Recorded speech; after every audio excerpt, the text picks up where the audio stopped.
Hmm,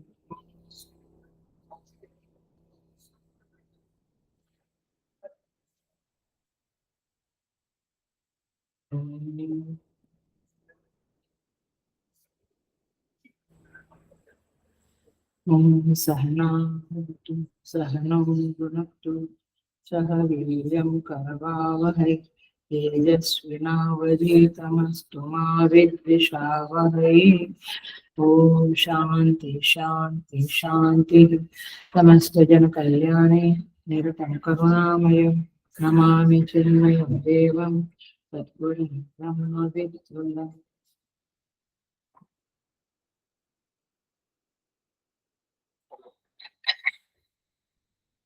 So I welcome you all with great love and great respect in this Bhagavad Gita discourses.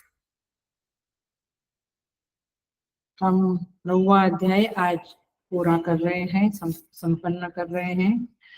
We will chant the shlokas from 30 number से 34 तक हम shlokas chant करेंगे and then व्याख्यान करेंगे. अपि चेत् सुदुराचारः भजते मामनन्यभाक् साधुरेव समन्तव्यः सम्यक् व्यवसितो हि सः क्षिप्रं भवति धर्मात्मा शश्वत् शान्तिं निगच्छति. कौन्तेय प्रतिजानीहि न मे भक्तः प्रणश्यति. मां हि पार्थ व्यपाश्रित्य येऽपि स्युः पापयोनयः स्त्रियो वैश्यास्तथा शूद्राः तेऽपि यान्ति परां गतिम्. किं पुनर्ब्रह्मणा पुण्याः भक्ता राजसयस्तथा अनित्यम् असुखं लोकम् इमं प्राप्य भजस्व माम्. मन्मना भव मद्भक्तः मद्याजी मां नमस्कुरु. मामे वैष्यसि युक्त्वैवम् आत्मानं मत्परायणः. ओम तत्सदिति श्रीमद्भगवद्गीतासु उपनिषत्सु ब्रह्मविद्यायां योगशास्त्रे श्रीकृष्णार्जुनसंवादे राजविद्या राजगुह्ययोगो नाम नवमोऽध्यायः.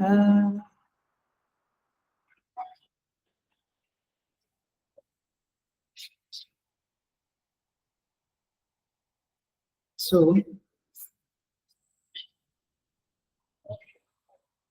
यह नवम अध्याय भक्ति की महिमा का गान कर रहा है. भगवान भक्ति की महिमा को निदर्शित कर रहे हैं. मंडे के क्लास में हमने देखा अपिचेत सुदुराचारः, भगवान कहते हैं यदि कोई दुराचारी है, केवल दुराचारी नहीं, सुदुराचारी है, अच्छा दुराचारी है, तो भी यदि वह मुझे अनन्य भक्ति से मेरा भजन करता है तो उसे आप साधु ही मानना चाहिए. जैसे चोर चोरी का इंटेंशन रखता है, वहीं से वो चोर शुरू हो जाता है. डॉक्टर मेडिकल में प्रवेश करता है, तब से वो डॉक्टर का विरुद्ध शुरू हो जाता है. वैसे भगवान कहते साधुरेव समन्तव्यः सम्यक् व्यवसितो हि सः. उसे आप साधु ही मानो. क्यों? This is the main point, this is the clue of the भक्ति. क्यों? क्योंकि सम्यक व्यवसितो ही सह, क्योंकि उसने भगवान का पाठ पूजा जप करने का मन बना लिया है, निश्चय कर लिया है और वो उसमें लग गया है. चाहे दुराचार उसके साथ है, लेकिन उसने निश्चय कर लिया कि मैं भगवान की आराधना शुरू करता हूँ. इसलिए ये जो हमारी गलत फहमियां है समाज में कि साधु माने संपूर्ण 100% उसके अंदर सब सद्गुण ही होने चाहिए. उसने व्यवस्थित तो ही सहा. साधु कौन है? जिसने निश्चय किया है कि I will dedicate my life for भगवान, मैं भगवान की सेवा में, स्मरण में, भजन में मेरा जीवन समर्पित करता हूँ या करती हूँ, तो वह व्यक्ति साधु ही कहलाएगा। यही इसके श्लोक के पीछे का रहस्य था।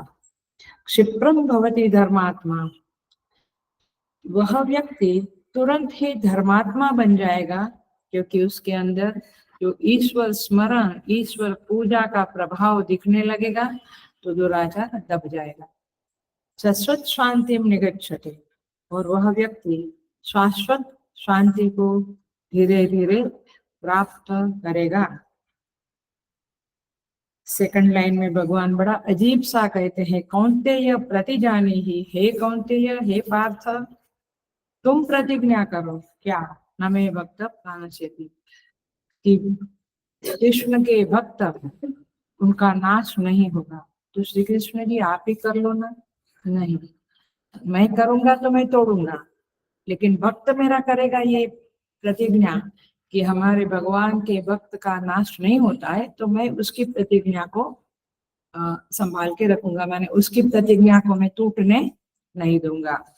इस तरह से भगवान 30 और 31 में कहते हैं, जो हमने मंडे के क्लास में देखा। आज हम 3 श्लोक देखेंगे और 9th चैप्टर पूरा करेंगे। भगवान कहते हैं अब कि मेरी शरण में यदि वैश्य, शूद्र, स्त्री, पापियों कोई भी आवे, मैं उन्हें परम गति की प्राप्ति करा के दूंगा। तात्पर्य ये है, भगवान कहते हैं ही माने क्योंकि, पार्थ हे अर्जुन, स्त्री, वैश्य, शूद्र तथा पाप योनि, 32 नंबर का श्लोक देख रहे हैं। 32 पाप योनि माने चांडाला की, जो कोई भी हो, ये अपि स्यु माने जो कोई भी हो, ते अपि वे भी,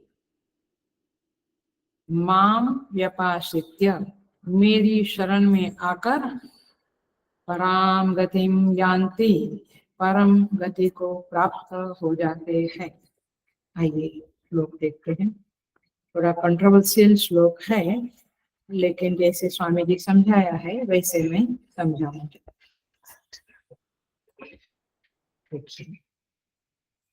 भगवान भक्ति की महिमा का गान करते करते कुछ ऐसी बातें कर जाते हैं जो थोड़ी समझनी पड़ेगी, और शायद लोगों को वो जमेगा नहीं, माने थोड़ा उनको भगवान पे डाउट आएगा कि भगवान ऐसा क्यों बोलते हैं। लेकिन आप इसका जो रहस्य है वो मैं एक लाइन में बोलूंगी, आप पकड़ लें। यहाँ स्त्री को, वैश्य को, शूद्र को पाप योनि कहा, अथवा उनको थोड़ा हल्की तरह से लिया है। तो देखिए, जब हमारा ईगो हर्ट होता है तब हमें दुख होता है। तो यहाँ पे पाप योनि कहने पर ये स्त्रियां, ये वैश्य, ये शूद्र, इन लोगों को थोड़ा बुरा लगता है, ऐसा लगता है। लेकिन व्याख्याकार लोग, आचार्य लोग इसे ऐसे समझाते हैं, ध्यान से सुनना, अटेंशन प्लीज। और यही क्लू है, पूरा श्लोक में और कितनी बातें हम बता दें, बट मुख्य बात यही है कि व्याख्याकार लोग कहते हैं कि यहाँ पे भगवान ने स्त्री को, शूद्र को और वैश्य को, उनके शरीर को, उनकी जाति को पाप योनि नहीं कहा। क्या कहा है? स्त्री वृत्ति, शूद्र वृत्ति, वैश्य वृत्ति को भगवान ने पाप योनि कहा है। समझ में आया? माने आप शुद्ध हो लेकिन आपकी ब्राह्मण वृत्ति है तो फिर आप पाप योनि नहीं हो। Are you getting the point? आप वैश्य हो बट आपकी वृत्ति वैश्य की नहीं है, आपकी वृत्ति ब्राह्मण की है, सात्विक है, तो फिर आप पाप योनि नहीं है। तो इस तरह से देह की बात नहीं है, किंतु वृत्ति की बात यहाँ पे चल रही है, और इसलिए किसी को भी बुरा मानने की जरूरत नहीं है। क्योंकि कभी कभी हमें नहीं समझता है ठीक से, तो आचार्यों की मदद लेकर समझना पड़ता है। देखिए साधारणतः जो वैश्य है अथवा शूद्र है उनकी वृत्तियां कैसी है। वैश्य की वृत्ति क्या होती है, व्यापार प्रधान, रजोगुण प्रधान होती है। उसके अंदर सत्वगुण बहुत कम होता है और थोड़ा तमोगुण अवश्य होता है, जिसके कारण उसके अंदर स्वार्थ, लोभ, व्यापार बनिया वृत्ति, संग्रह वृत्ति, कंजूसी की वृत्ति, कार्पण्यता, ये सब कुछ होता है, क्योंकि सत्वगुण बहुत पीछे है और तमोगुण और रजोगुण ज्यादा है, ज्यादा करके रजोगुण है।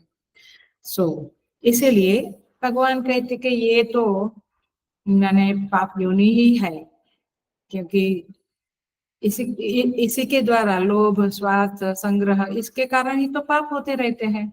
इसलिए भगवान ने उनको पाप योनि कह दिया। शुद्ध लोगों में भी देखो, जो शुद्ध है, जो तमोगुण प्रधान लोग हैं, उनमें रजोगुण कम होता है, सत्वगुण बहुत कम होता है, नगण्य ही होता है।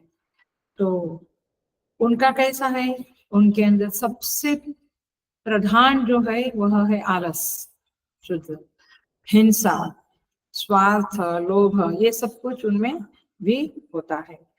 तो कहने का तात्पर्य है कि इस तरह से ये वृत्ति के संदर्भ में यह श्लोक है 32 नंबर का, कि ऐसी वृत्ति वाले लोग भी यदि, ये दुराचारी में ही आता है काइंड ऑफ, यदि मेरी शरण लेते हैं तो वे भी पराम गति को प्राप्त हो सकते हैं। भगवान कहना ये चाहते हैं कि आप डरो मत, आप अपने मन को छोटा मत बनाओ, आपके अंदर दोष है, लोभ है, काम है, क्रोध है, जो भी है, आप मेरा भजन चालू रखो, आपको पराम गति की प्राप्ति अवश्य होगी। नहीं तो कई लोग कहते हैं कि हम तो बड़े नास्तिक हैं, हम तो दारू पीते हैं, हम सिगरेट पीते हैं, हम कभी झूठ बोलते, हम पूजा करके क्या खाएगा। ऐसे मत, आप शुरू करो, आपके ये दोष धीरे धीरे कम हो जाएंगे। सो देखिए अभी इसके पीछे का भी एक पर्दा खोलते हैं आचार्य लोग। देखिए क्या कहते हैं, ये शुद्ध योनि या वैश्य योनि में इस तरह का काम करने का रोल कैसे मिला, क्योंकि हमारी जैसी वासना है वैसी वृत्ति है, वासना और वृत्ति जैसी होती है वैसा ही शरीर मिलता है। हेलो, ये बहुत इंपॉर्टेंट पॉइंट हमने बोल दिया। हमें जो प्रकार का शरीर मिला है अथवा जाति मिली है अथवा काम मिला है, वो किस आधार पे मिला है, अंदर की वृत्ति के आधार पे परमात्मा ने हमें ऐसे घर में, ऐसे माहौल में, वातावरण में, ऐसे माता पिता और भाई बहनों के साथ जन्म दिया। क्योंकि हमारे तो हाथ में नहीं, तो अंबानी के घर पे ही जन्म लेंगे हम अपने हाथ में होता तो। कहने का तात्पर्य है कि आपकी वासना और वृत्ति के आधार पे आपको उस घर में जन्म मिलता है, उन लोगों के बीच में फिर वही टाइप का वातावरण मिलता है, क्योंकि आपके अंदर व्यापार वृत्ति है, वैश्य वृत्ति है, पैसा कमाना, धन कमाना, लोभ है, संग्रह करना, तो आपको ऐसे ही बिजनेसमैन के घर में जन्म मिलेगा। आया, आपके अंदर सात्विक वृत्ति है तो ब्राह्मण के घर में अथवा पंडितों के घर में जन्म मिलेगा। सो ये श्लोक को इस तरह से समझना पड़ेगा। तो इसीलिए आप फिर उस घर में जन्म लोगे तो वही वातावरण मिलेगा और यही वृत्ति आपकी दृढ़ बनेगी। आपकी वृत्ति स्वार्थ की, लोभ की, व्यापार की है और आपको पंडित के घर में जन्म मिलेगा, ये नहीं। सो कहीं ना कहीं माता पिता भाई बहन का उसमें रोल रहता है। तो फिर आपकी वृत्ति वैसे ही सींची जाएगी और वैसा संग आपकी वृत्ति को अनुकूल होगा। You are happy in your house. So तात्पर्य ये है, पाप योनः शब्द को समझने की जरूरत है। और ये पाप माने यही आखिर में काम क्रोध लोभ सब पाप ही है। सो इस तरह से यहाँ पे समझना है, क्योंकि मनुष्य योनि जो है वो 18th चैप्टर में आएगा 12 नंबर के श्लोक में, और इष्टम अनिष्टम निष्टम च त्रिविधम कर्मणा फलम। आपको जो भी योनि में, मानव योनि में आकर जो भी आपने कर्म किया है, अकॉर्डिंगली उसका फल आपको प्राप्त होगा। माने अकॉर्डिंगली आपको योनि मिलेगी, अकॉर्डिंगली आपको घर मिलेगा, माहौल मिलेगा। तो इसीलिए, क्योंकि त्रिगुण तो सबके अंदर है, पंडित में भी है, ब्राह्मण में, विद्वान में भी है, साधु में भी है, लेकिन कौन सा गुण प्रिडोमिनेंट है, प्रिडोमिनेंट माने ज्यादा है, उसके आधार पे आपका घर, आपका माहौल, आपकी जाति डिसाइड होती है।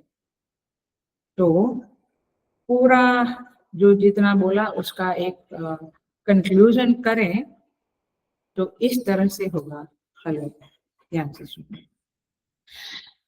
दुष्ट कर्म आपके जीवन में प्रिडोमिनेंट है, माने चलते फिरते काम, क्रोध, लोभ, मोह, संग्रह, ये सब कुछ है, तो फिर आपका दुष्कर्म बढ़ जाएगा और अच्छे कर्म कम होंगे।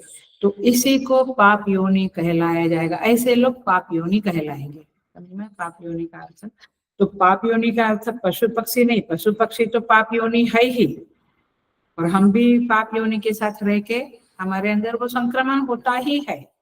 इसीलिए आप गीता के आधार पे देखिए कि ये जो आजकल ट्रेंड चल रहा है वो कहाँ तक ठीक है, क्योंकि पशु योनि तो पाप योनि ही है, क्योंकि नहीं तो उनको मनुष्य जन्म मिलता था, लेकिन दुष्ट कर्म ज्यादा है, सत्कर्म कम है करके ऐसा जन्म मिला है। तो पाप योनि पशु है, लेकिन मनुष्य में भी पाप योनि है। क्या मतलब हुआ? आपके मनुष्य होकर भी यदि आपके कर्म खराब है, बुरे है, दुष्कर्म है, दुष्ट कर्म है, तो फिर आपको पाप योनि ही कहलाया जाएगा।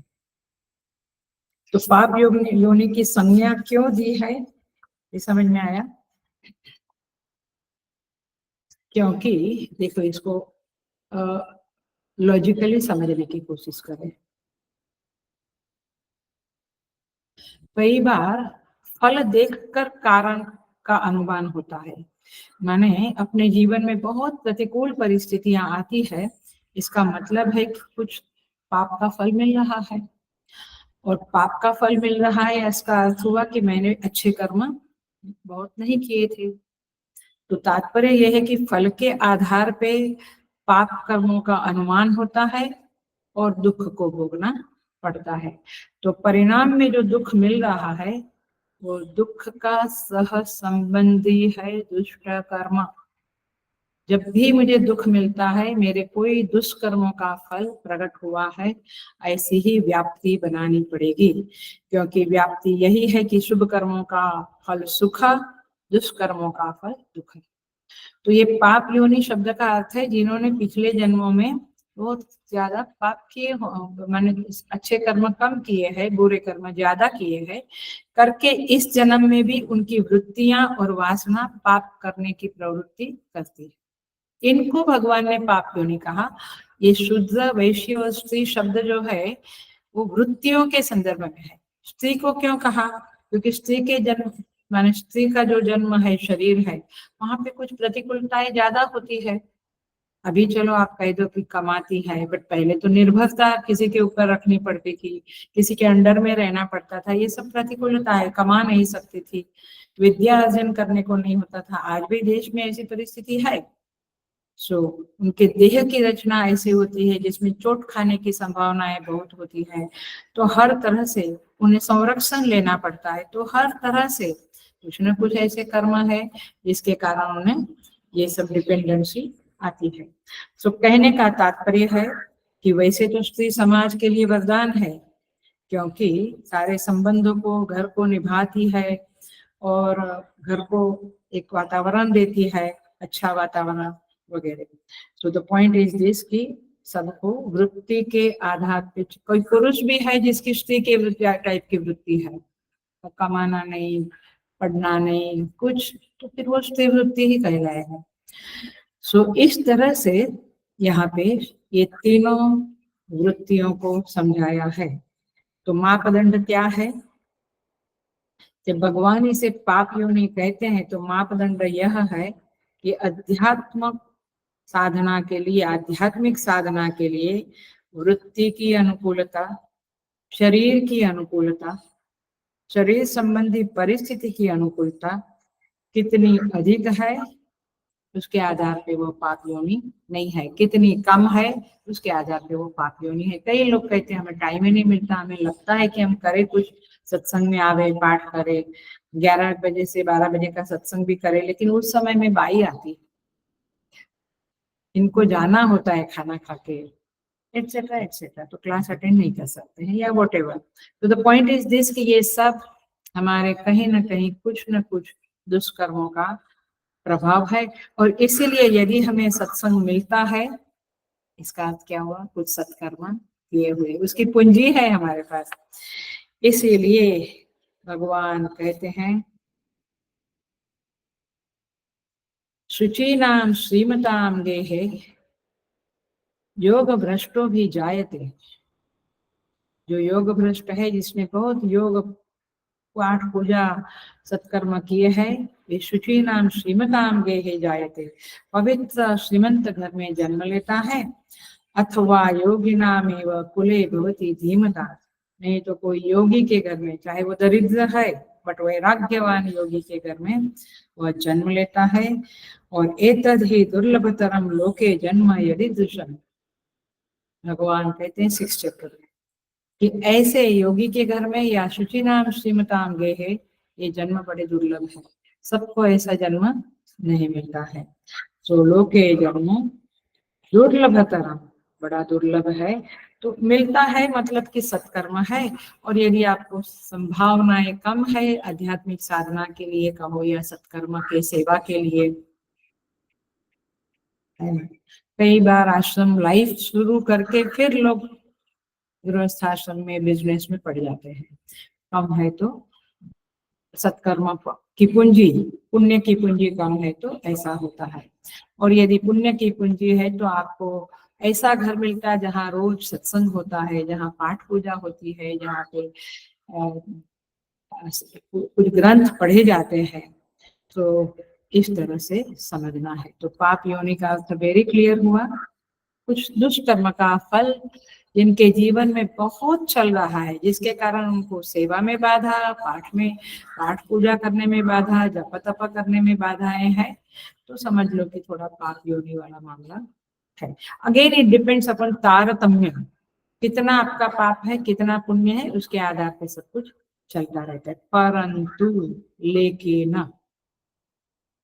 लेकिन भगवान कहते हैं कि चाहे शुद्ध वैश्य स्त्री, माने ऐसी वृत्तियां है जो आध्यात्म से दूर ले जाती है, क्योंकि प्रतिकूलताएं हैं साधना करने में, तो भी हेलो, ये इम्पोर्टेंट पॉइंट है, अटेंशन प्लीज। तो भी माने आपके अंदर काम क्रोध है, आप नहीं कर सकते हैं साधना, आपको बाधाएं बहुत है, प्रतिकूलताएं हैं, तो भी माम आश्रयत्वेन गृहीत्वा, भगवान कहते हैं मेरा आश्रय ले लो। जब तुम मेरी शरण में आ जाओगे, मेरा आश्रय दृढ़ता से ले लोगे, तो फिर आपके ये बाधाएं दूर करने की जिम्मेवारी मेरी है। मैं धीरे धीरे, लोग कहते हैं ना पहले साधना के लिए इतना अनुकूलता नहीं था, अब पता नहीं भगवान ने सब ठीक करके दिया तो मैं अभी साधना सेवा कर सकता हूँ। भगवान कहते हैं कि आप शुरू करो, आप मुझ में विश्वास रखो, मेरा स्मरण करो, भजन करो, इतना होवे उतना, तो फिर यान्ति पराम गतिम, ते अपि वे भी पराम गति को प्राप्त करेंगे। सो कहना क्या है, इस श्लोक का तात्पर्य समझ लो। प्रभु का आश्रय बोध किसी भी बाधा को बाधा रहने नहीं देता है, समझो। एक बार मेरे अंदर है कि मैं भगवान की शरण में हूँ, तो जो बाधाएं आएगी भगवान उसका निवारण कर देंगे। भगवान कहते हैं मैं उसे मिटा दूंगा। तुम्हें दुराचार बाधा जैसा लगता है, तुम्हारे अंदर कुछ कमियां है, लोभ है, क्रोध है, जेलसी है, जो भी है तुम्हारे अंदर, तुम्हें लगता है कि ये बाधा है, तो तुम मेरी शरण में आओगे, भक्ति करने का निश्चय कर लोगे, तो शीघ्र ही सदाचारी होगे और तुम्हारे दोष निकल जाएंगे, धीरे धीरे कम हो जाएंगे। तो भगवान अपना आश्रय लेने के लिए जीवों को आह्वान करते हैं। देखिए इसका क्लासिक एग्जाम्पल है शबरी माता। भील जाति की थी, जाति भी उसकी शुद्ध थी, और वहां पे जन्म मिला था, और स्त्री शरीर मिला था, यस, और बहुत सारी प्रतिकूलताएं उसके अंदर उसको भोगनी पड़ती थी, छिप छिप के जाती थी। पता है, ये ऐसा लिखा है कि मतंग ऋषि के आश्रम में जब मतंग ऋषि स्नान करने जाते थे, क्योंकि वो भीलनी थी तो डर लगता था कि मुझे आश्रम में एंट्री मिलेगी कि नहीं, तो चुप चुप के वो आश्रम की सफाई करके जाती थी। मतलब कि कितना एक प्रकार का फ्रीडम नहीं था। ऐसा परिस्थिति होने पर भी उसने सद्भावना की, क्या मैं आश्रम की सफाई करूंगी, थोड़ी सी सेवा। उसको विद्या का भी अधिकार नहीं था, लोग उस आश्रम में पढ़ने बैठते थे, वो तो बिल्ली थी, स्त्री थी, उसको अधिकार नहीं था। तो तात्पर्य यह है कि थोड़ी सी जो पुण्य पूंजी थी तो आश्रम में सेवा करने लगी। और आपको पता है कि मतंग ऋषि प्रसन्न होकर उसे राम जी का मंत्र दिया, राम नाम का मंत्र दिया, और कहा कि तुम ये सेवा करती रहो, राम नाम का मंत्र जपती रहो, भगवान सामने से तुम्हें मिलने आएंगे। प्रारब्ध, माने ग्रेट प्रारब्ध। तो भगवान स्वयं कहते हैं, मम दर्शन फल परम अनुपा जीव पाव निज सहज स्वरूप। भगवान जब उसके पास आते हैं, शबरी के जूठे बेर खाते हैं, तो भगवान कहते हैं कि हे शबरी, भामिनी बोलते हैं, what a beautiful word, what a touching word भगवान ऐसे। आप देखिएगा वो रामचरितमानस में भगवान उसके पास बैठते हैं तो भामिनी कह के बुलाते हैं, माने प्रिय। भगवान कहते हैं कि तुम चिंता मत करो, मेरे दर्शन का अनूप फल तुम्हें मिलेगा। जीव पाव निज सहज स्वरूपा, तुम्हें अपने स्वरूप की झांकी होगी, तुम्हें आत्मज्ञान होगा। इसीलिए भगवान और कहते हैं, जोगी वृंद दुर्लभ गति जोई, तो कहूँ आज सुलभ सोई हुई। जो योगियों को गति मिलती है वो गति मैं तुम्हें दूंगा। समझ में आ रही है बात? अपने पास कुछ कमियां है तो है, ठीक है, डजंट मैटर। आपका शरीर ठीक नहीं है, आपका मन उदास रहता है, आपके पास उतना पैसा नहीं, कोई संबंधी नहीं, सब तरह से आप भिड़े हुए हो, माने घेरे हुए हो, लेकिन भगवान की शरण जब हम ले लेते हैं, बड़ा पार हो जाता है।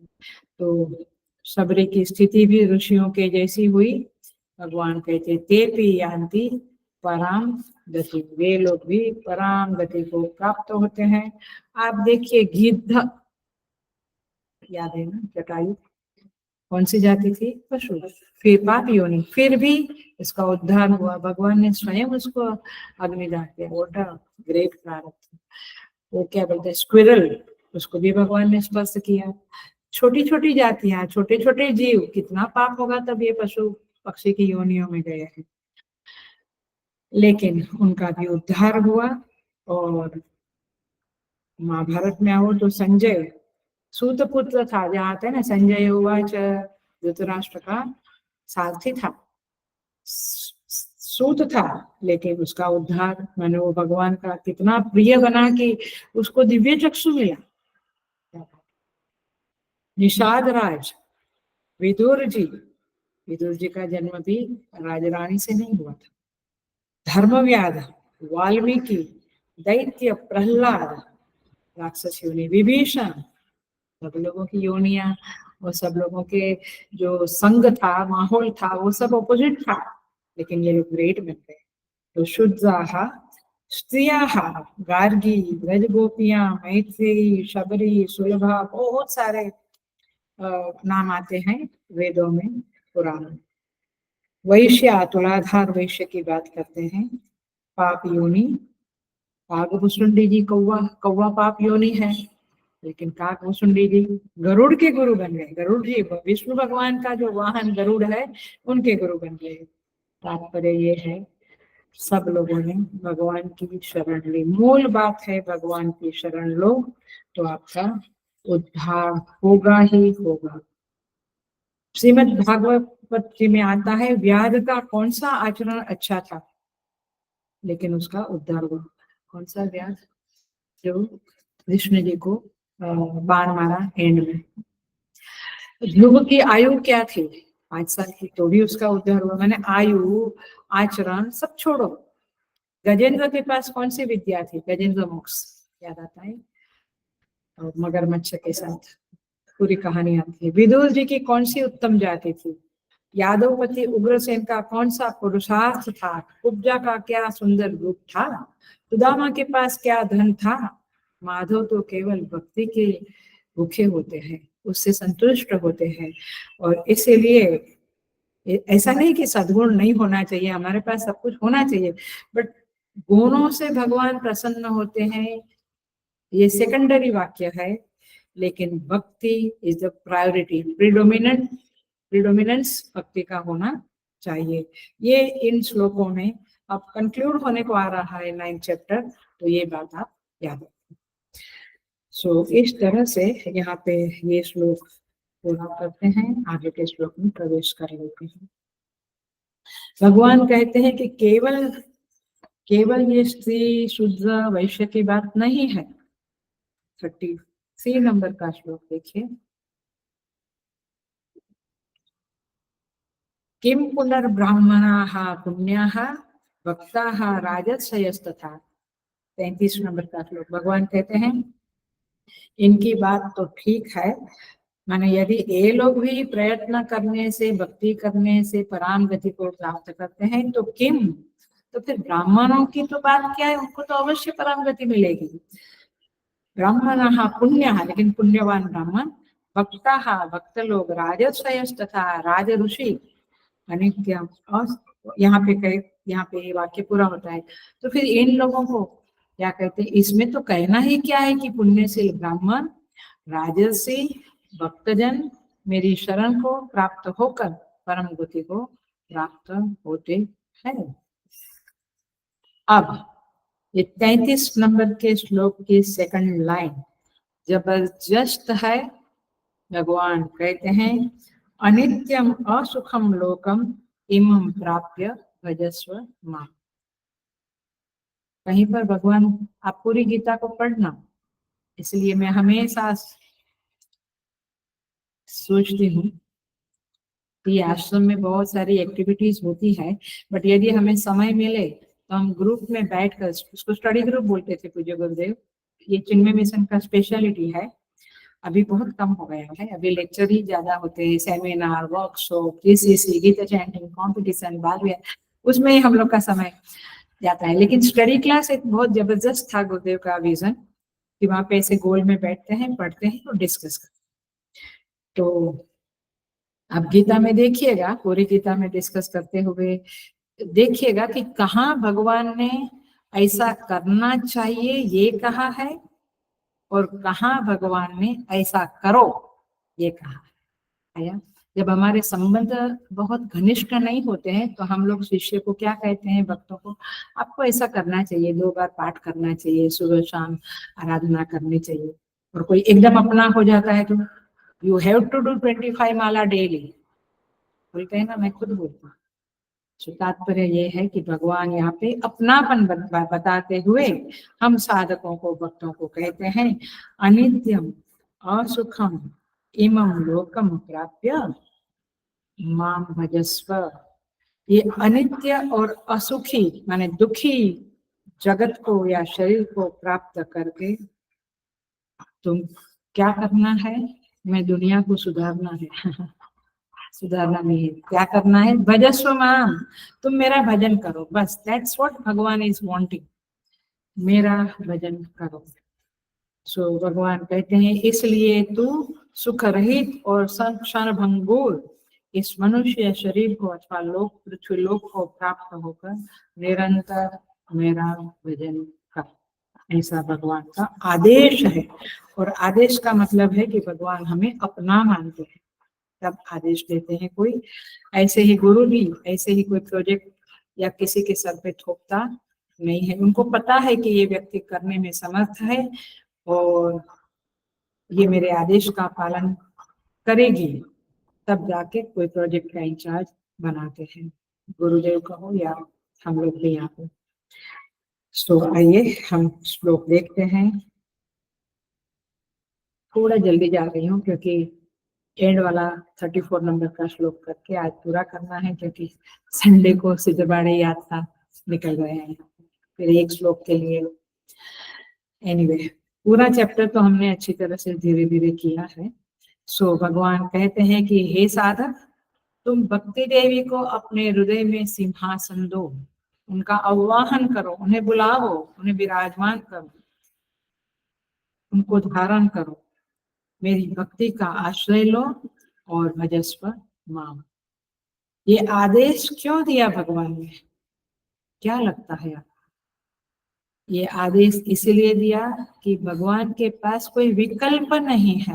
हेलो, ये वाक्य बहुत इंपॉर्टेंट है, आप इसको हृदय में धारण करके इसका चिंतन करना। हमारे पास कोई विकल्प नहीं है, क्योंकि हमें जो चाहिए वो केवल भक्ति से मिलेगा, और कुछ काम करके और कुछ करके नहीं मिलेगा। ज्ञान तो है बट मेन भक्ति।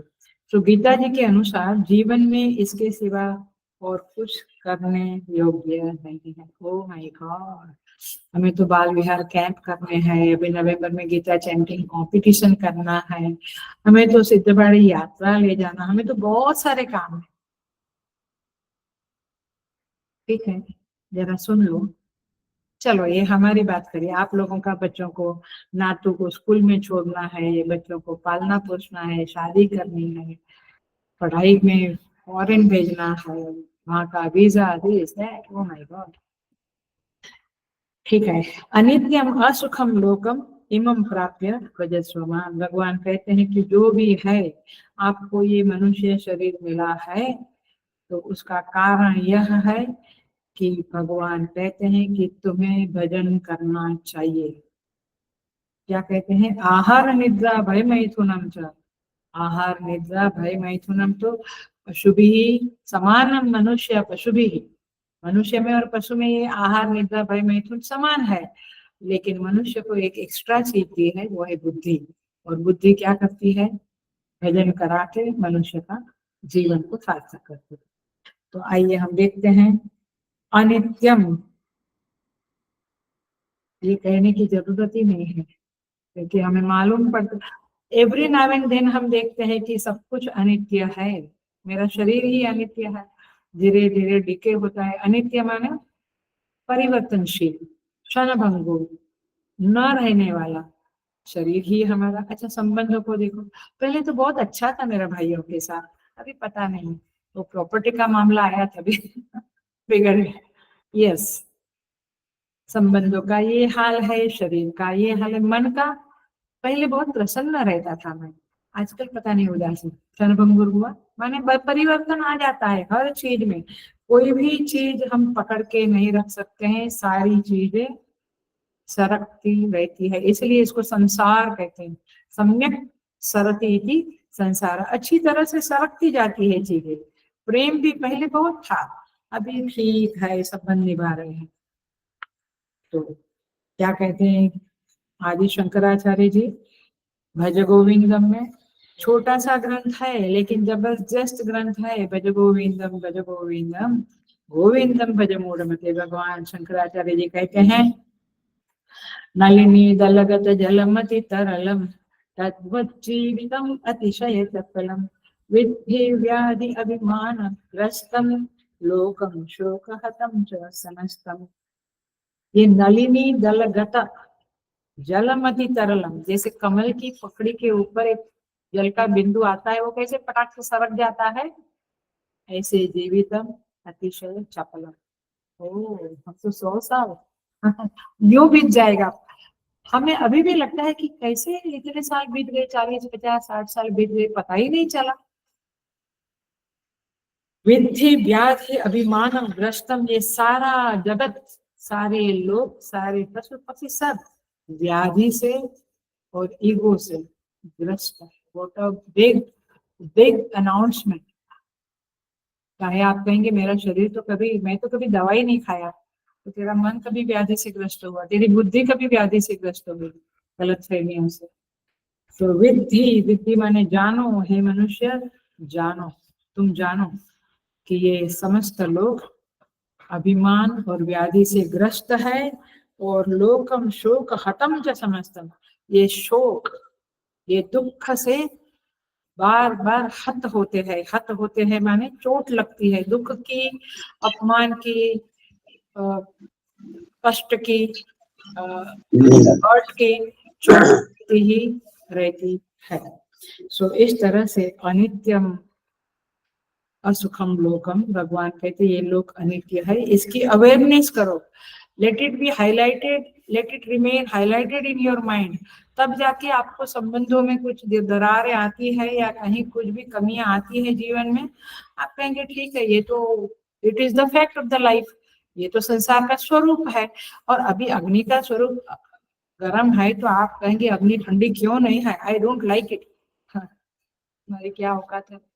हम कहेंगे ये लायन, ये सिंह, ये व्याघ्र, ये हिंसक क्यों है, they should be like a cow, you cannot expect lion to be like a cow and you can't expect cow like to be a lion। मैंने कई बार हमारे जो भी माता पिता दादा दादी जो भी लोग भाई बहन नरम होते हैं तो हम कहते तुम स्ट्रॉन्ग बनाओ, तुम, कोई किसी का माने चेंज करना इज वेरी डिफिकल्ट।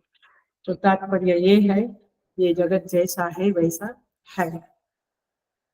सो अनित्यम, ये क्षण भंगुर है।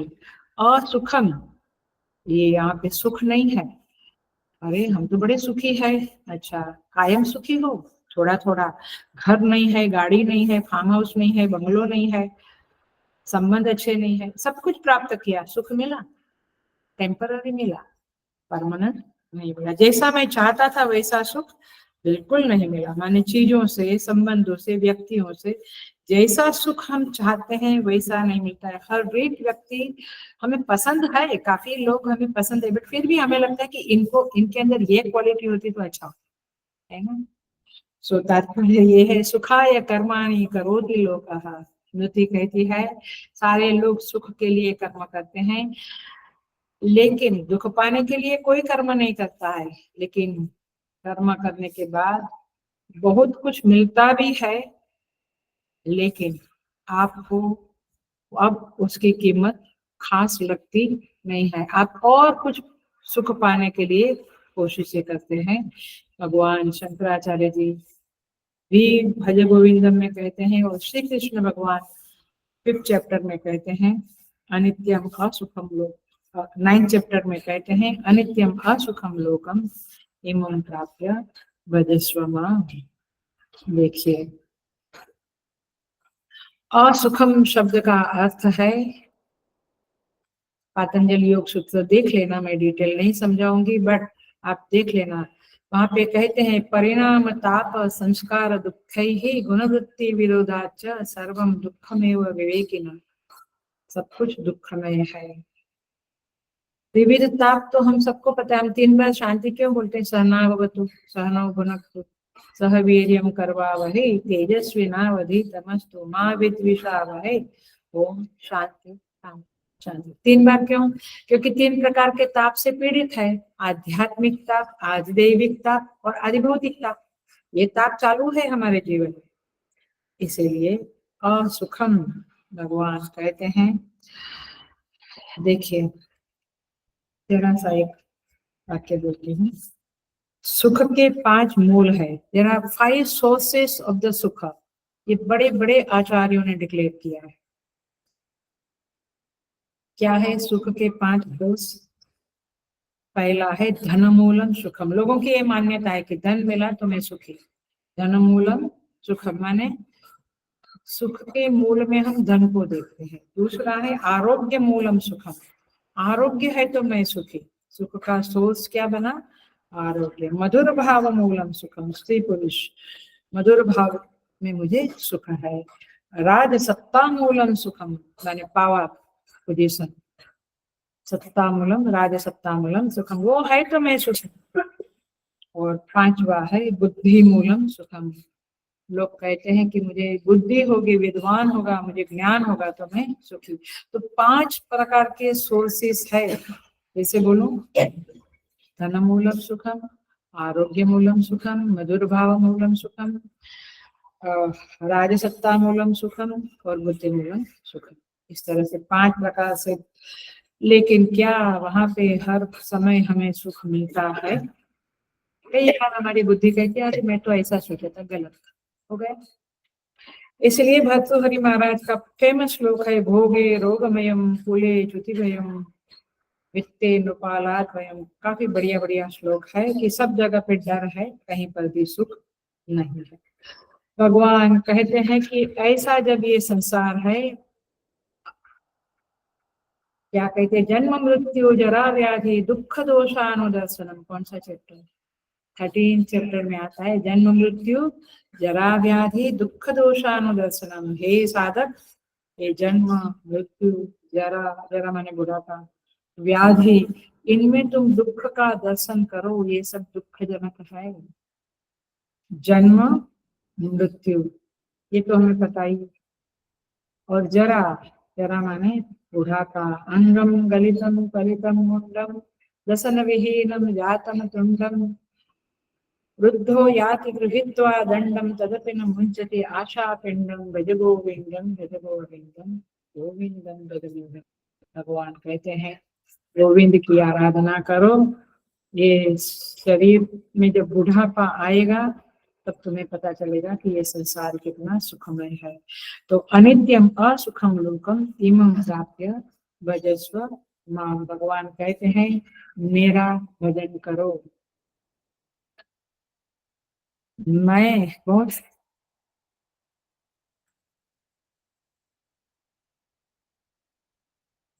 मजेदार बात है, बहुत प्रैक्टिकल बात कर रही हूं मैं, आप अपना प्रैक्टिस में देखना। ये अपने सारा कुछ अपने चिंतन के लिए ही है, बट ये स्पेसिफिकली क्योंकि हम सबका एक नेचर है। क्या नेचर है? दूसरों की गलती को सुधारते हैं। भगवान, है ना? ऐसा नहीं करना चाहिए, ऐसा करने से ये होता है, ऐसा करने से। आप सोचिए कि एक दिन में कितनी बार आप दूसरों को सुधारने की कोशिश करते हैं, वाणी से भी और मन से भी। मन से भी हम कहते हैं मैं उसको कह दूंगा, ऐसा नहीं करना चाहिए। तुम्हारा ख्याल है? दूसरों को सुधारने के, और वो सुधरते हैं क्या? वेरी फ्यू, बहुत कम फल मिलता है इसका। सो तात्पर्य यह है कि मैं दूसरे को सुधार लूंगा, ये भ्रम को पालना जब हम छोड़ देंगे, हेलो अटेंशन प्लीज, तब हमारा वजन बढ़ेगा और वजन में महक आएगी। आ रहा, आई टेल यू, जिंदगी भर में कितना समय व्यर्थ किया होगा जहां हम दूसरों को समझाने की कोशिश करते हैं कि आप गलत हो, और मजेदार है कि वे भी हमें समझाने की कोशिश करते हैं कि आप गलत हो। Oh my God. इसलिए तो ये संसार अज्ञान मूलम है, पूरा सब अज्ञान का पसारा हुआ है। अब कर्तव्य करो, कर्तव्य करने को भगवान मना नहीं करते हैं कि अक्खा दिन मेरा भजन करो, लेकिन कहीं कहीं भगवान टच करते हैं। ये अनित्य जो संसार है उसे नित्य मानकर फिर वो नित्यता की अपेक्षा रखकर दुखी क्यों होते?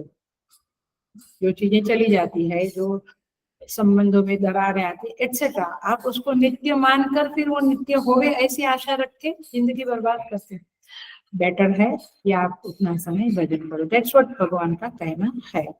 सो ये भ्रम मत रखो कि मेरे कर्म से मैं दुनिया को सुधार दूंगा, दुनिया के दुखों को दूर कर दूंगा। थोड़ा हल्का फुल्का होता है, ठीक है, लेकिन ये दो शब्द जबरदस्त, बहुत पावरफुल शब्द है, अनित्यम का सुखम इमं लोकम प्राप्य भजस्व माम।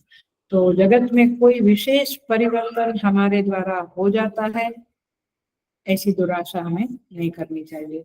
और इसलिए हमारे पुरुषार्थ की दिशा कर्तव्य और भजन ये होनी चाहिए। That's it.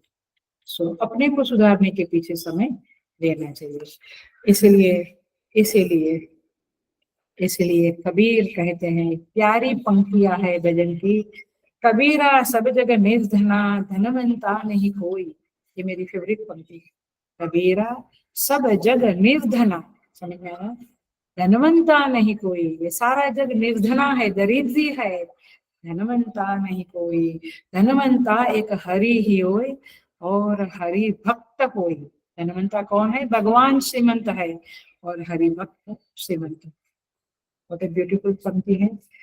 राम कृष्ण हरि मुकुंद मुरारी, ये उसका भजन है। सो वो प्यारे प्यारे दोहे है, प्यारे प्यारे भजन है। पांडुरंग पांडुरंग पांडुरंग हरे, यहाँ पे इस भजन में कहते हैं। सो भजन इज द ओनली थिंग। एक बात और कह के फिर लास्ट में जाएंगे। जीवन में भोग और उपयोग की भेद रेखा समझने की कोशिश करें।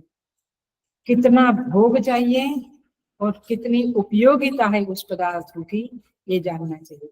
माने सुख का भोग कितना करना और उपयोगिता कितनी होनी है, ये बातें करना चाहिए। क्योंकि सुख का भोग ज्यादा हुआ तो अभिमान बढ़ता है, और सुख का उपयोग हुआ तो फिर वो भजन करने में प्रेरणा मिलती है।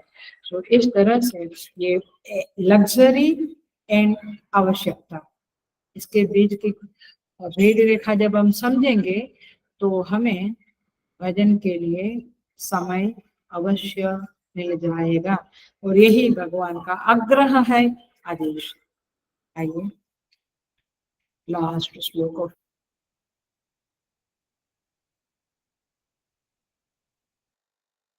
हमारा होगा। मन मना भव, 34 नंबर का श्लोक।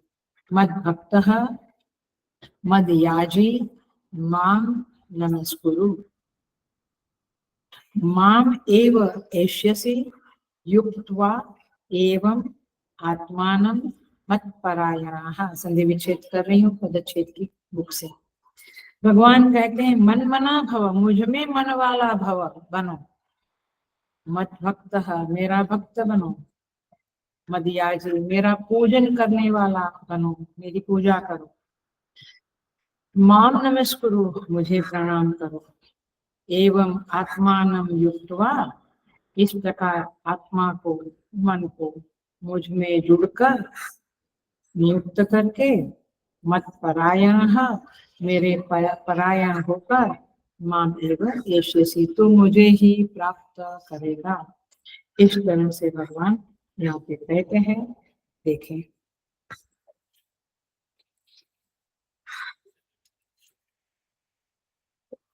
मन मना शब्द का भाष्यकार अर्थ करते हैं मई मनो यस्य, जिसका मन मुझ में लगा रहता है।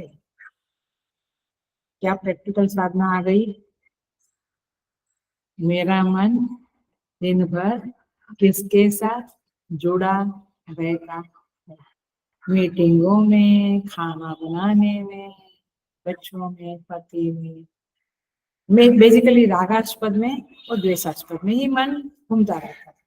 भगवान कहते छोड़ो दोनों को और मुझ में मन लगाओ, अर्थात मेरा नाम लो, मेरे रूप का ध्यान करो, मेरे गुण का स्मरण करो, मेरी लीलाओं का बखान करो, और संकीर्तन करो, जप करो, मेरी कथाएं सुनो। ऐसे दिन व्यतीत करने से माय डियर साधकास, इसलिए आश्रम होता है। आश्रम में खास बहुत ज्यादा तो नहीं, मैंने वेरी वेरी रेयर या वेरी फ्यू संसार की बातें होती। लोग भी हमारे पास आते हैं तो डरते हैं कि संसार की कुछ, कभी कभी कह देते हैं मेरी ननद ने ये किया, मेरी सास ऐसे, फिर बोलते आपको ये सब बताने का कोई मतलब नहीं है। हम लेकिन हमारा दुख थोड़ा हल्का होवे करके बताते हैं, हम शांति से सुनते हैं। बट जनरली लोगों को गिल्ट लगता है कि यहाँ आके मूवी की, एक्टर की, पॉलिटिक्स की बातें करें, या घर के झगड़ों की, या बिजनेस की, या ऐसी बातें नहीं करते हैं लोग। इसका अर्थ क्या हुआ? वी आर लकी कि हम परमात्मा में मन को जोड़ने के लिए हमें समय मिलता है, अथवा कहो कि हम उनकी सेवा के लिए हमें समय मिलता है। सो भगवान की कृपा का स्मरण करते रहो। कितनी देर हम करते हैं? जीवन में कितना कुछ भगवान ने दिया है, हम कितनी बार भगवान के प्रति वो कृतज्ञता अर्पण करते हैं अथवा भाव करते हैं कि भगवान ने मुझे बहुत कुछ दिया। सो मूल बात क्या है? तस्मात्, इसलिए केनापि उपायेन मनः कृष्णे निवेशयेत्, मनः कृष्णं निवेशयेत्, कुछ भी उपाय करो लेकिन भगवान का मन को भगवान में निवेशित करो, भगवान के साथ जुड़ो। इसलिए हम यात्राएं करते हैं, जहाँ हम देव दर्शन करते हैं, आश्रमों में रहते हैं, ताकि आपको एक प्योर पवित्र शुद्ध वातावरण मिले, माहौल मिले, जहाँ पे आपके चित्त में ये संसार की बातें ना आए। थोड़ा कष्ट होता है, यात्रा है तो थोड़ा कष्ट होता है।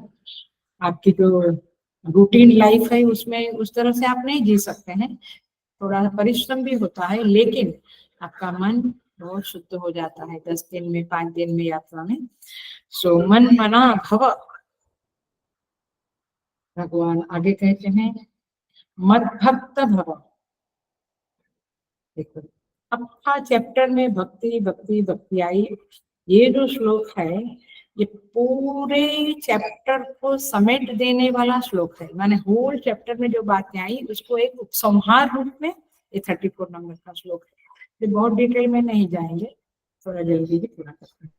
मद भक्त का अर्थ होता है मुझसे मेरी भक्ति करो, ठीक है, मेरा भक्त बनो माने मेरी भक्ति करो। भक्ति माने प्रेम, मुझसे प्रेम करो, जगत से प्रेम मत करो। नहीं थोड़ा जगत से भगवान, थोड़ा आपसे, नहीं ऐसा नहीं चलेगा, ऐसा नहीं चलेगा। मुझसे ही प्रेम करो, जगत से केवल नाटक करो।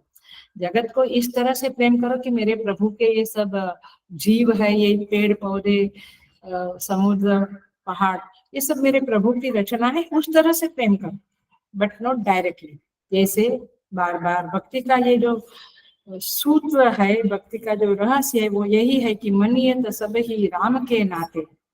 जो मैंने बहुत बार समझाया है, स्त्री ससुराल जाती है पति के नाते, देवर है, जेठ है, सास है, डाइवर्स हो गए तो भी वो देवर रहेगा नहीं ना, ननंद रहेगी नहीं रहेगी।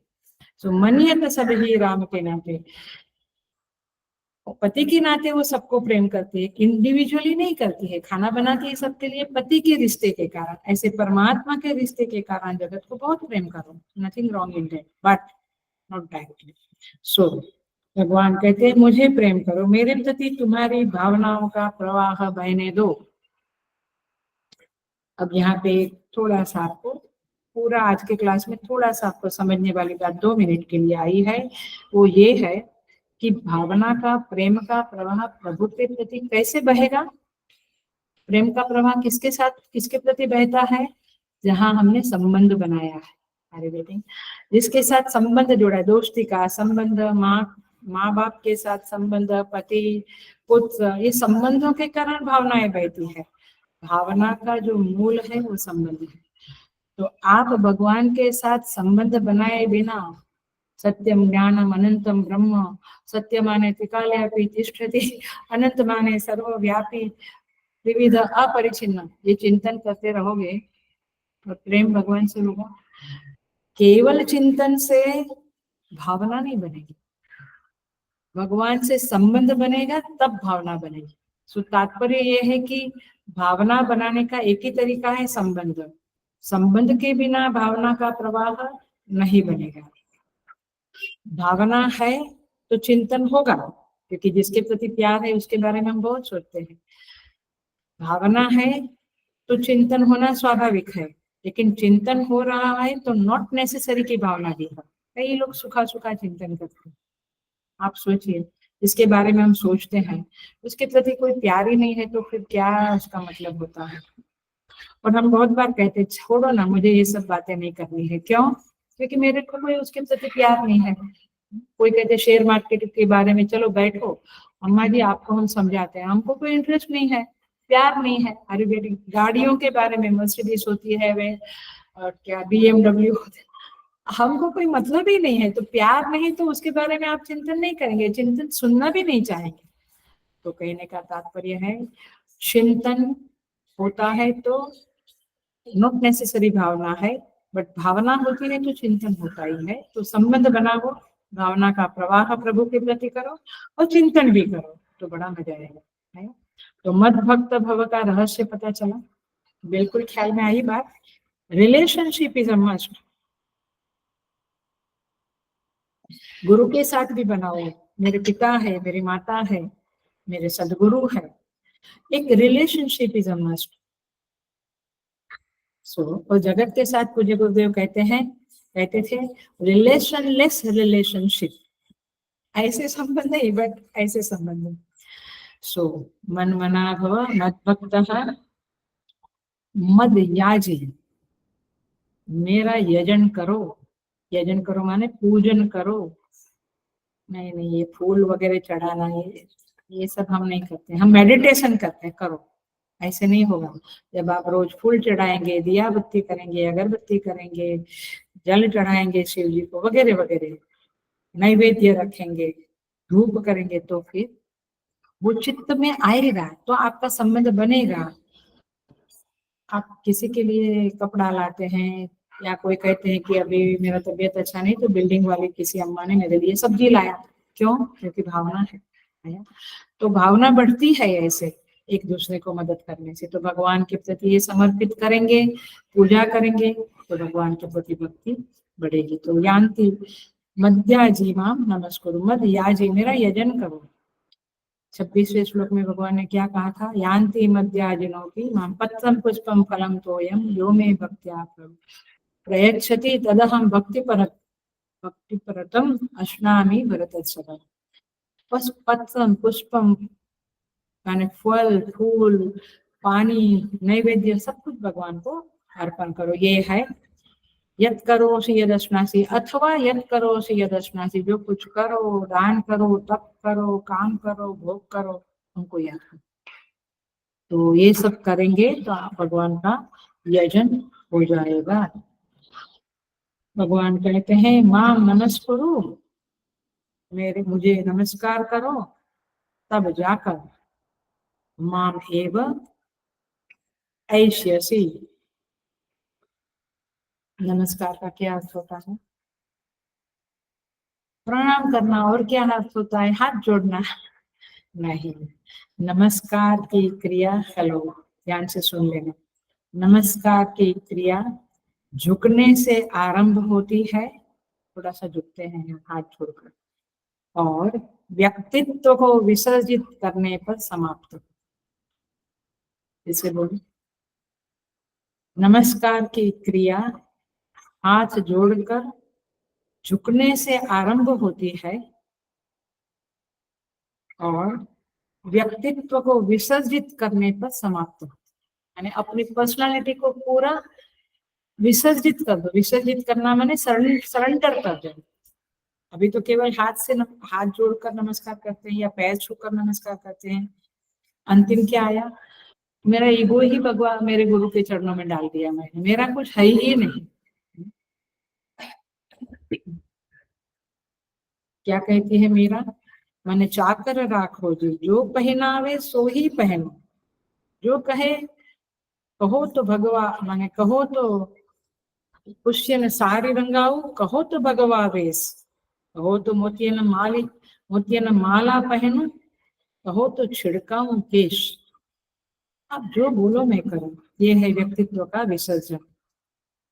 इसीलिए अभी भी मुझे याद है, हम गणेशपुरी आश्रम में, मुझे पढ़ने का वो संस्कार होगा तो पढ़ना, पढ़ाना और कुछ मैगजीन की सेवा करना, कुछ बुक डिपार्टमेंट में सेवा करना अच्छा लगता था। लेकिन मुझे जो चीज बिल्कुल पसंद नहीं थी, फाइनेंस, उसी में मुझे बाबा जी ने डाल दिया। कहने का समझता है माने, वहां तो स्पेशली ऐसा ही था कि जो आप कितना बड़ा कुबेर टाइप का अमेरिका के लोग आते थे, उनको झाड़ू मरवाते थे।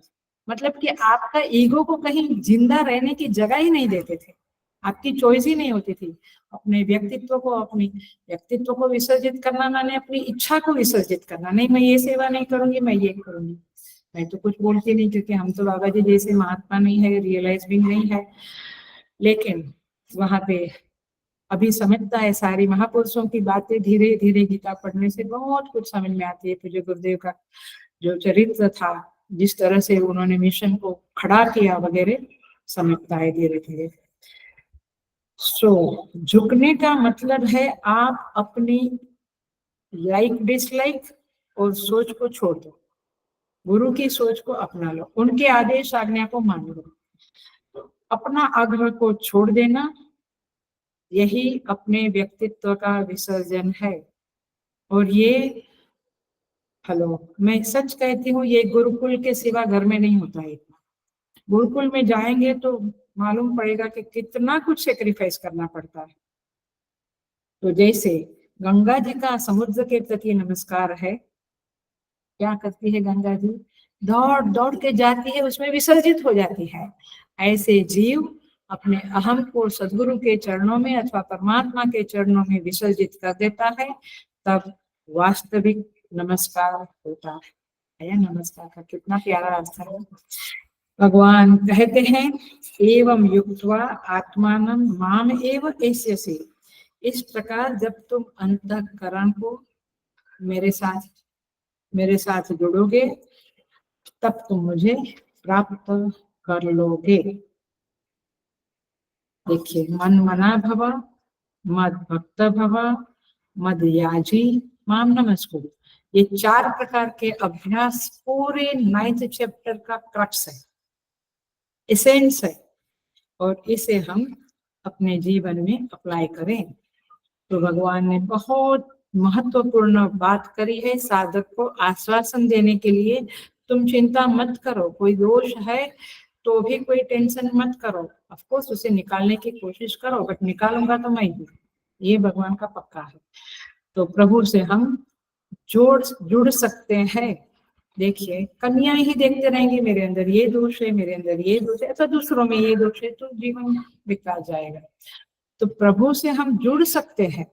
देखिए, मैं रियलाइज बीइंग के साथ रहती थी, कभी पता भी नहीं, अपनी तो कुछ औकात ही नहीं थी। अपन तो बम्बई में कॉलेज में पढ़ते थे और पढ़े हुए थे, लेकिन एक महापुरुष के साथ जीने का सौभाग्य मिला 10 साल, और बाकी संबंध तो जिंदगी भर का रहा। तो द पॉइंट इज दिस, गुरुदेव के साथ रहना, जिन्हें पूरे विश्व में जिन्होंने गीता का प्रचार किया, आप सोचिएगा, ये हमारी औकात नहीं है, ये उनकी कृपा है। तो पॉइंट इज दिस कि हम महात्माओं से, सदगुरु जनों से, परमात्मा से जुड़ सकते हैं। कई लोग कहते हैं हमारी क्या, हम कहाँ, से नहीं सोचो, हम लोग जुड़ सकते हैं। जीव प्रभु से जुड़ सकता है। कैसे? चतुर्विध प्रकार साधना कुर्वन्, स्वामी जी कहते हैं 4 प्रकार से साधना करके जीव ईश्वर से जुड़ सकता है। क्योंकि मिश्रित कर्मों के फलस्वरूप जीव मनुष्य देह से जुड़ता है, दान करने की साधना से यश से जुड़ता है। आप समझ रहे हैं? सो तात्पर्य यह है कि ईश्वर से क्यों न जुड़ सके। भगवान कहते हैं, मत परायण, तुम मेरे परायण हो जाओ। आत्मा पराच गति ही परम तयनम, भाष्यकार कहते हैं। परम तयन माने श्रेष्ठ निवास स्थान। मुझे कहाँ रेस्ट मिलता है? मेरे बच्चे में, मेरे माता पिता में, मेरे पति में, मेरी पत्नी। आपको वहां आराम सुख महसूस होता है। भगवान कहते हैं, मुझे परम श्रेष्ठ आलम्बन बनाओ। एक नहीं, मुझे मेरा बैंक बैलेंस रोज में देखता रहता। कौन सा मूवी था वो, बेगम तो था, या साहेब बीबी और गुलाम, ऐसा कुछ तो था। अक्खा दिन तिजोरी खोल खोल के देखते रहना और संतुष्ट होना, बड़ा मजेदार। मतलब ये है कि जीवों को कहाँ कहाँ सुख मिलता है, कहाँ कहाँ आलमन, रोज तिजोरी खोल के देखना कितना गहना है, कितना पैसा, अथवा रोज, संसार का बड़ा विचित्र स्वभाव है। एनीवे, मत परायण, मुझे ही परम आलम्बन मानो। नहीं, ये सोफा ही मेरा बेस्ट, ये पलंग, ये सोफा ही मेरा बेस्ट आलम, इसके बिना मैं जी नहीं, क्या क्या कहाँ कहाँ। एनीवे, तो प्रभु को ही सर्वश्रेष्ठ आलम्बन मानो। ये चीजों को मानो आलम्बन, लेकिन ये सेकेंडरी में आएगा, गौण में आएगा। परम आलम्बन प्रभु है, श्रेष्ठ मेरे जीवन में प्रभु है। ऐसा सोचने वाले लोग कितने हैं? बाकी तो सब बेहोशी में जी रहे हैं। और इसीलिए जब हम पूछेंगे एक उम्र के बाद, 60 हुआ, 70 हुआ, 50, आप कहीं पहुंचे हो? कहीं पहुंचना है ये तो कभी सोचा ही नहीं था, मैं तो जी रहा हूँ। अज्ञानता में संसार दौड़ रहा है, अंधे न नियता अंधा, कठोपनिषद की तरह से। सो भगवान कहते हैं कि अज्ञान अंधकार से बाहर निकलो, मेरा भजन करो, और मन मना भव, मेरे में मन लगाओ, देखो, मद भक्त, भक्त कौन है? जो कहेगा कि भगवान, क्या कहेगा, मैं प्रार्थना करता हूँ, भगवान मेरी प्रार्थना पर हुंकार करे तो भी मैं जानता हूँ कि भगवान ने प्रार्थना सुन ली, और हुंकार ना करे तो भी मैं जानता हूँ कि भगवान ने प्रार्थना सुन ली। कभी कभी माँ रिस्पॉन्स नहीं करती है छोटे बच्चे को, लेकिन बच्चे को मालूम है कि मेरी माँ को मैंने जो कहा उसने सुन लिया। ऐसे प्रभु से ऐसा रिलेशन बनाओ, भक्ति बनाओ। और इसीलिए देखिए यहाँ पे कहते हैं, माम नमस्कुरु सिया राम मैं सब जग जानी, करो प्रणाम जोरी जुग पानी। सारे जगत को नमस्कार वृत्ति से देख, सब लोग उसका रूप है। और इसलिए हर 2 मिनट में अकड़ जाना, लोगों के प्रति विरोध करना, ये वृत्ति को छोड़िए। जाही विधि राखे राम, ताई विधि रहिए, सीताराम सीताराम सीताराम कहिए। बस ऐसे ही करो। सिद्धबाड़ी में आने वाले साधक लोग, भजन की नोटबुक है तो लाना, हम लोग बहुत जी भर के भजन करेंगे। सो इस तरह से यहाँ पे ये चैप्टर पूरा करते हैं हम। और ये 9th चैप्टर का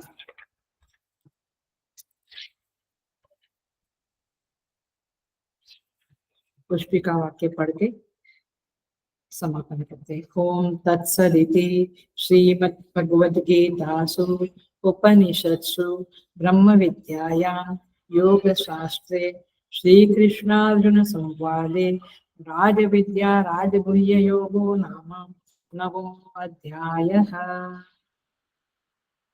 यह अध्याय भगवान की कृपा से ये 9 अध्याय संपन्नता को, संपूर्णता को प्राप्त हुए हैं। और आप सबका भी उसमें बड़ा योगदान है, क्योंकि आप नहीं होते तो हम नहीं कर सकते थे। मतलब कि वो प्रेरणा नहीं रहती थी। सो इसीलिए हम परमात्मा के और सदगुरु के चरणों में यह 9वां अध्याय अर्पण करते हैं और समर्पित करते हैं। और जो कुछ भी दोष रह गया है इसको समझाने में या समझने में, उसके लिए क्षमा याचना करते हैं। और आप लोगों को भी बहुत बहुत धन्यवाद और साधुवाद। और आप भी आगे चल के अच्छा सा स्वाध्याय कर 18 अध्याय तक इसी तरह से हमें कृपा रखें और हम सब साथ साथ में अध्यापन करें। ओम पूर्णमद पूर्णमिदं पूर्णात् पूर्णमादाय पूर्णमेवावशिष्यते। ओम शांति शांति शांति। हरि ओम। श्री गुरुभ्यो नमः। हरि ओम।